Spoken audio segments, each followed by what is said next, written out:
Halo basebo ne banyabo mwasuze mutya mwasibye mutya kantu alo mukisa guno okubaguzaako mwena nti muje baleko emirimu gye mukwasako engalo amanya nedoboozi nze Alex Masaba nga ntwalo mukisa guno okwebaza buli muntu yena yewaayo nobanga watchinga video zaffe zino zetuteekayo no sharingirako n'emikwano gyaffe ab'enjawulo nenyongera okusaba olw'obuwagizi bwamwe nti twongere okusharinga video zino nawe mukwano gwange omupya yakaneeyongako nkusaba otweyongeko by subscribing ojja kubanga ofuna videos ez'enjawulo ku bintu by'enjawulo ebisobola kubanga bituyamba nenyongera okusaba nti osobola okusharingirako video mu groups ez'enjawulo mikwano gyaffe nabo ne bongera okutegeera okumanya bingi ebikwatagana n'okuzimba oluusi n'ebbeeyi y'ebintu webange eyimiridde mu Uganda essaawa ya kakati. So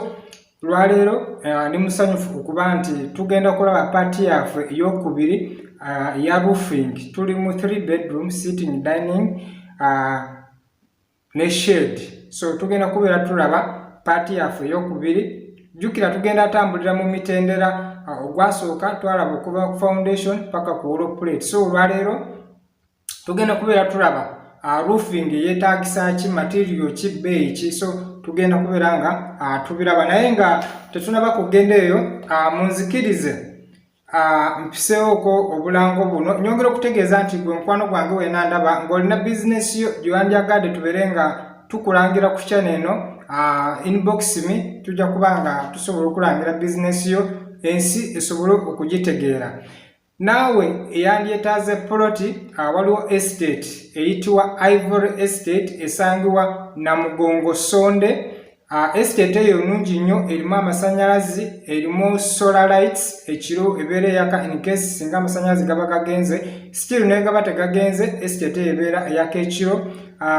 Ploti zaawo ziri 11 decimals oba zetwandiise 5 ku 100. So estate eyo nnungi bayitunda million nkaaga freehold ekyapa mu ngalo osobola okubeera nga naawe weewangulira gwe yeesobolamu eyakolamu because ziri neighborhood ziriraanyaganye abagagga ebikomera bya mategula kalinas. So gwe yandyegombye estate eyo osobola okuntuukirirako noba nga osobola okutuuka ku ground n'ogirambula.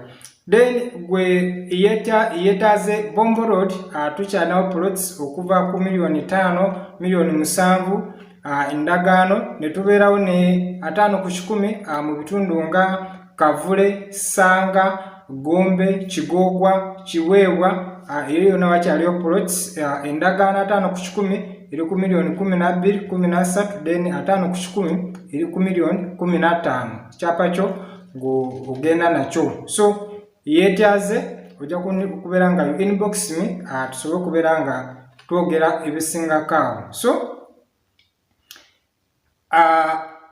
waliwo mikwano gyange musabye about apartments. So kantwala omukisa guno nti bantu bangi mwagala mbabalira about apartments but njagala kutegeeza nti nsaba ogumiikirizeemu gwe kanya kwa kukola kasente oyongereko apartments. Ngenda kubeera nti very soon inshallah Katonda ng'akkiriza nja kubeera ku ground isobole okulaga field nga weetambula nkulage demonstration ne ku apartments nga ndi ku ground. So nkusaba buli kimu kyose kye musaba mu comment nkinotinga wansi era mbasuubiza nti ngenda kukola ekisoboka okusobola okubeera nga ndeeta information eyo etuyambe tusobole okubeera nga tweteekateeka. Then tulinawo double rooms accountability ya double rooms waliwo fashion empya yaze gye twandiise flat roofed nga yo ensereka yaayo yanjawulo nnyo ababeera ku mutimbagano mwazirabye nazo zijja. So mbasaba mubeere bagumiikiriza nga nange wenyongere okukwatagana ne ba engineers bannange basobole okumpa ebintu ebiri genuine tusobole okubibaleetera musobole okweteekateeka. Then ennyumba yaffe gye twogerako ey'ebisenge ebisatu sitting dining bwekyo bweri. Ennyumba yaffe yeno bweki gye twogerako nkusaba otunule bulungi blackboard osobole okulaba ennyumba gye twogerako. Eno eline eno ya black yeno poloti yaffe ennyumba eno kwetudde poloti eno era 5 ku 10 naye ng'ennyumba eno ejja kuba etuulaku osobola okituuza 50 by 70. So ennyumba yaffe gye twogerako eya leero yeno eri very simple, terimu obumongodooli bungi nti okwetantala kwetooloola nnyo. Tulina wano dining, nga bw'olaba what tulina dining wano ne tulina dining, I mean sitting room. Munasanyuwa nkoze dining but it is a sitting room. Tulina sitting room ne tubeera wano dining. Njagala mufune bulungi. This is a sitting room, this is a shed, this is sitting room. Wano tubeerawo ne dining. Then wano tulinawo olukuubo olutambula okuva eno ku kiyigo ky'ebisenge ebibiri. Waliwo bedroom 1 ne tubeerawo ne bedroom 2. So wano tulinawo ekinaabiro ekigaata kinaasavinga these two ebisenge bino ebibiri. Tulinawo ekinaabiro kyawo kye kino. Then wano tubeerawo n'olukuubo lugenda kujja straight paka ku master bedroom, master toilet ya bedroom. Jukira master bedroom yeno gwe mugiraba, then toilet yayo eri wano. Okay, then wano tulinawo prayer room, karumu kosobola okusaalira abasiraamu ifo abalokole tusobola okubeera nga tukola ki tusabira wano. Then wano ku dining tulinawo omulyango ogugenda mu ffumbiro nga we mugulaba. Then side eno tubeerayo ne shade. So this is a deep plan kembakoze rough ennyumba yaffe yeno gye twogerako. Then wano tujja kuba tusobola katandikira wano C1, wempandise C1 tujja kuba tusobola oteekawo camera 1, abaana ababeetaaza security tujja kuteekawo camera 1. Then wano waggulu ku nsonda tubeerewo ne camera 2. Ife abakola mu byokwerinda enyo camera tuzeetaagira ddala for security purpose. Tujja kubeerawo ne camera 2. Then wano mu nsonda eno tujja kubeerawo ne camera 3 ku nsonda oba w'ekikomera tujja kubeera ne camera 3. Then wano wansi tujja kubeera ne camera 4. Okay, so camera 4 wano ku shade tujja kubeera ne camera 5. Then ezisigadde kamera zijja kubeera nga zibeera munda okusinziira wonooba osobola okukola ki okuzipuleesinga. So yeno ennyumba yaffe bweyimiridde dimension yaayo nti sitting dining bisenge bibiri, 3 bedroom 1 2 3, kitchen, shed, prayer room and then bathroom. So this is our house gye tugenda okubeera nga tukola ki tusereko olwaleero. So let me hope the diagram is very okay. Mujirabye bulungi. This is a simple diagram showing the house we are talking about. 3 bedrooms, sitting, dining, prayer room and kitchen. Okay, are we together guys? Tuli fena. Okay, katugende mu maaso tulabe biki bye tulina okuseresa ennyumba eno.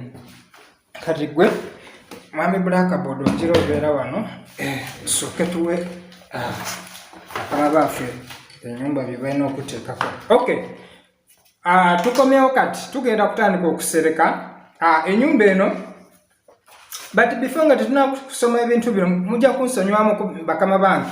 Mu part 1 twetwabala aggregates oba amayinja n'enkokoto ne malamu tetwabibala because eno ennyumba tuzimba ennyumba engumu tulina okuteekawo foundation nga ngumu, so byonna mbigase. Okay, tutandise ne materials.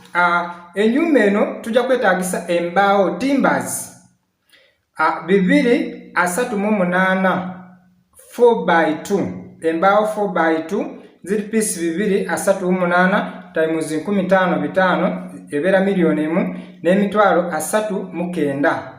Tugenda ku 32 tujja kwetaagisa piece 176 multiply by 15 gibeera emitwalo 79,200.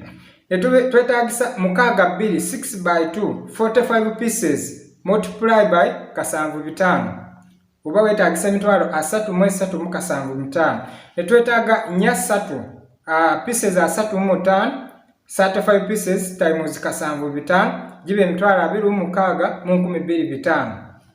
So twetaagisa fascia board pieces 16 times emitwalo 2 gibe emitwalo 32. netwetaaga boso braids naye singa obeera ng'osanze omuseresi ayinza okubeera nazo but tuzibaze zijja kuba 4 pieces times gumu 2 gye 4,408. Twetaagisa emisumaali inchi 6 kilo 2 times 15 gibe 10,000. Inchi 5 kilo 25 times 15 gibe 12,2. Netwetaagisa inchi 3 kilo 2 times 15 gibe 10,000. Twetaagisa inchi 4 kilo 5 times 15 gibe 25,000. Twetaagisa 1.5 kilo 10 times kakaga gibe 60,000. Tuli fena boluganda. Roofing nails emisumaali egy'okusereka kilo 2 times kakaga gibe 12,000. Tujja kwetaagisa hoop iron 2 rolls times 3 gye 7,000. Tugenda kwetaagisa expanding metals 3 bundles size 8x2 abazimbi abaserisi mubimanyi gibe 8x2 3 bundles times 3 gibe 11,000. Twetaagisa iron sheets amabaati 86 pieces wano twabaze super eco gauge 3 bei eno twagibalidde ku ya retail 4,200 but mulimu ayinza ogamba nti nze njagala okozesa versatile rough texture ebbaati eryo liri wakati wa 6,800 ku 7. So kinaasinziira ebbaati ly'onooyagala oba osuusize mu lyaffe kitegeeza akabeeyi kagenda kubeera nga keeyongerako. So fe wano twabaze 86 pieces super eco ku 4,200 ne tubala nti amabaati gaffe gajja kuba geetaagisa $3,36,110 super eco. Bbaati eryo ddungi terisangukasanguka langi. So twetaagisa rubber washers 8 packets times 1,000 gibe 8,000. Ne twetaagisa ridges emigongo 45 pieces times 8 gibe 8,900 gibe 8,900 ridges emigongo. Twetaagisa valleys engogo 17 pieces times 2,200 kitegeeza gibe 42,15. Then tujja kwetaagisayo 2 liters of anti-termite bino bigulu bya black bye tusiiga ku mbaawo okuziyiza obuwuka okulya embaawo. Buli tin ngibaze ya 7,000 kitegeeza tujja kuba twetaagisa 14,000. So kati wano toto ya materials zino zibeera $8,68,110 $8,68,110 materials nga tekuli labor. But mujjukire nti mu paati yaffe yasooka tetwabala aggregates amayinja hardcore ne soft hardcore n'obutini hardcore ne aggregates n'obutini tetwabubala ne maramu. So wano mbaze roughly total tubaze $9,710,000. That is the rough amount you have to spend on roofing at this stage.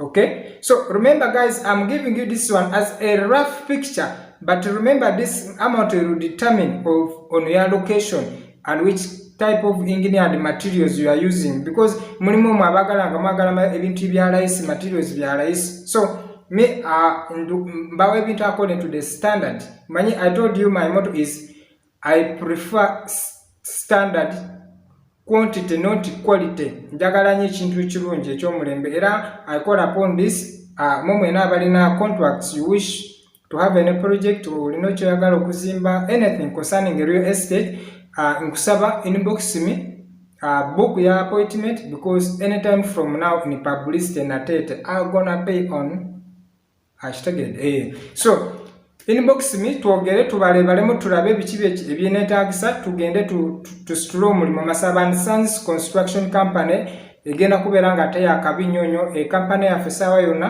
baloya baffe bagikolako ejja kuba ewandiisibwa mu mateeka. So feel at home, work with that, we are authentic, I'm genuine. Ebintu bino mbibaddemu all the experience real estate okuzimba buli kimu I have enough experience. So feel free to work with me. I'm gonna deliver the best services.